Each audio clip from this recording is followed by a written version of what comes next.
Okay, 2017 Road King Special. I did the Redshift cam, FP3, Rinehart Slimline duals. I rode it around all last summer. Turns out the FP3 would not tune in with the Redshift 468 cam. And they were actually nice enough after dealing with me about 10 times to actually give me my money back. So I really appreciate that from Vance and Hines, but I put 6 other FP3s on bikes and they've worked great. So after all that, I ripped it apart. I did the 114 kit. I did thinner head gaskets. I ported and polished the heads. And I went with the Powervision with the target tune.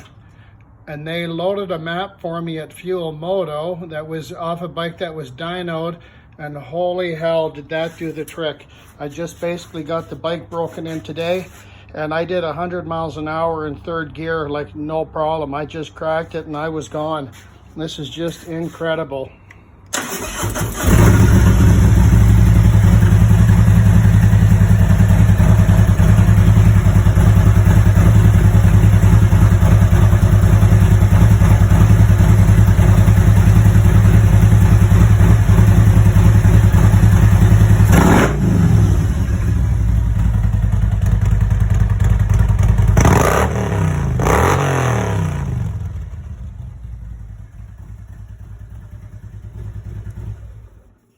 Very happy with this bike now, and if you need a Powervision or tuning, I would recommend Fuel Moto. They gave me excellent service, and this thing could never run better.